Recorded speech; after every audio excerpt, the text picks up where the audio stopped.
Hi everyone, welcome to Television Lit Review. My name is Elizabeth. I am a literature enthusiast, bookworm, grammar Nazi, and a huge fan of the television show Supernatural. And today I want to explore whether television, and specifically the show Supernatural, can be interpreted as literature.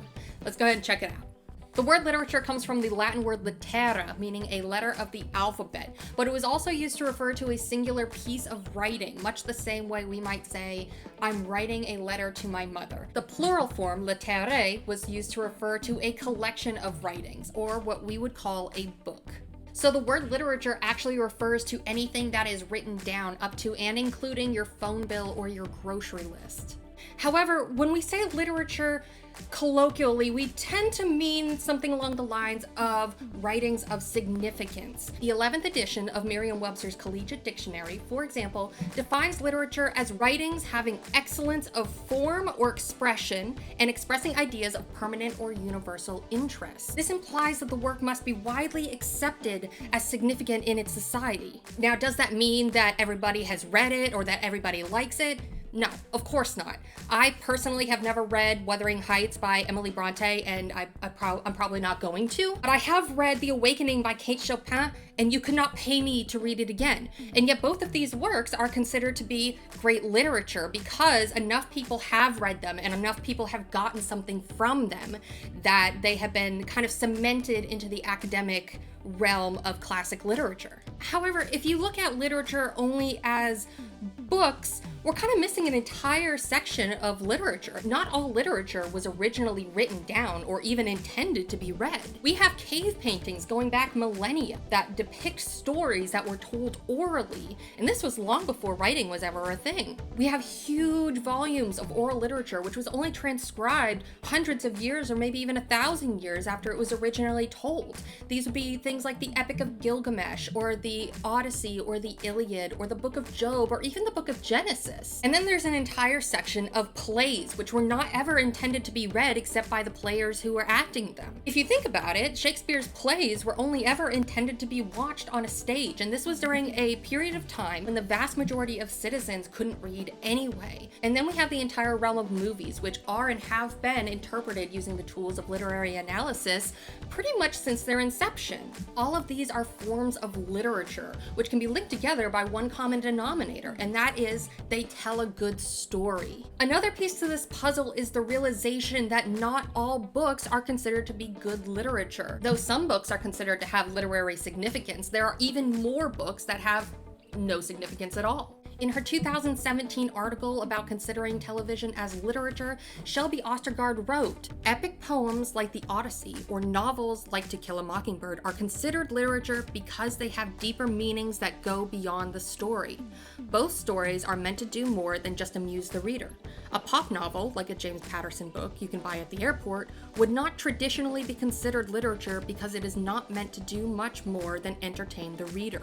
So the entire realm of literary analysis encompasses a wide range of media. You have your novels, you have your nonfictions, you have your poetry, you have your plays, you have your movies, and then you have television.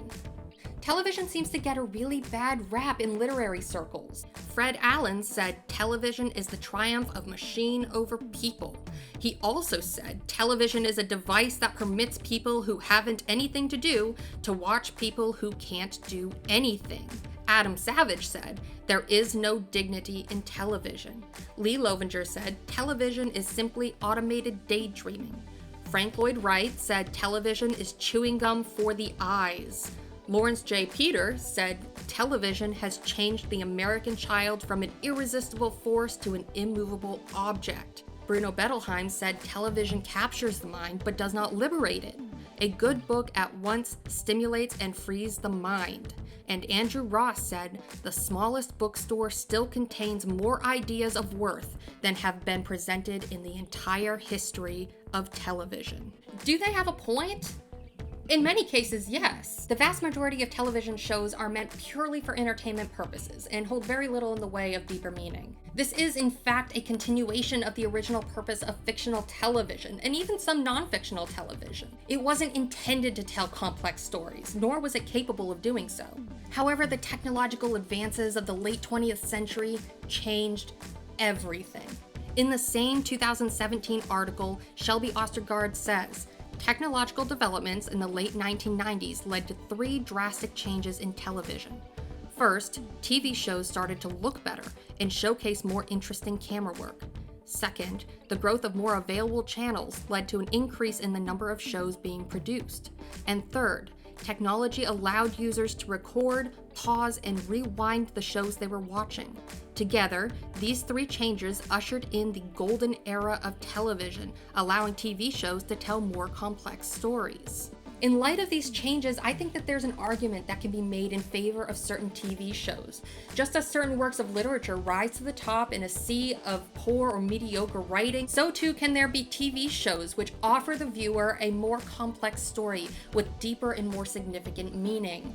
In fact, an argument can be made that modern television is replacing modern literature in terms of cultural significance. Just as The Scarlet Letter by Nathaniel Hawthorne served to pull community together by showcasing the American culture and values of the time, TV shows have begun to take over that role in the modern day and age, helped along by the relative absence of deep modern literature.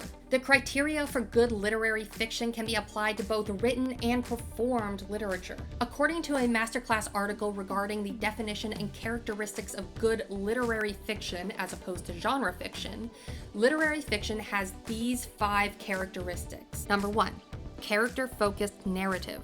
The character is dynamic and relatable and takes the reader through the experience of events.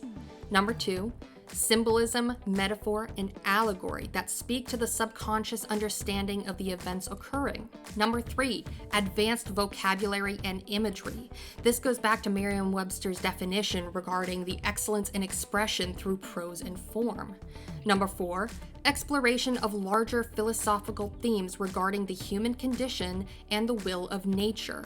These works have a theme which relates to everyone as human beings and brings them all together. And number 5, exploration of larger trends in history and culture. It speaks to the current condition of society and or culture either directly or through contrast. Using these 5 criteria, I believe it's safe to say that there are some television shows which can be considered literary fiction as opposed to genre fiction. And I believe that Supernatural is one of them. Let me take you through the checklist and I'll show you what I mean. Supernatural has relatable and dynamic characters whom we follow through the plot points of the story. Only very rarely do we see plot points happen not through the eyes of our main characters. Supernatural also has an excellent form of expression, and this is shown through the various technical aspects of making a television show. The writing, the acting, the directing, the technical aspects of filming, the post-production, all of these are so masterfully done. If this show doesn't fulfill the excellence of expression criterion, I don't know what does. Supernatural also conducts an extensive exploration on the concepts of human nature, both by focusing on human beings, but also by focusing on what we would call monsters. This discussion also takes place through the extensive use of symbolism and metaphor. In this TV show, we see a wide range of classic monster characters, such as vampires and ghouls and ghosts, but we also see a lot of biblical characters like Cain and Abel, and all of these characters serve to better illustrate the human condition. And in addition to all of that, we see extensive use of pop culture references, trends, and ideations that serve to illustrate the modern American culture. So as we can see, Supernatural actually meets all 5 requirements for literary fiction as opposed to genre fiction. But does it bring people together? Supernatural is actually the basis of a community that is so strong, it is regularly referred to as a family. If you're not aware of the Supernatural family, you're missing out. So Supernatural is literature.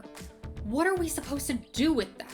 Well, I'll tell you what I'm gonna do with that. I'm gonna sit down and I'm gonna analyze it like it's literature, and I want you to come with me. If you guys like what you see, go ahead and like, comment, subscribe down below. I will also link my Patreon down in the description where you can get access to extended videos and some exclusive content. I hope to see you guys all soon.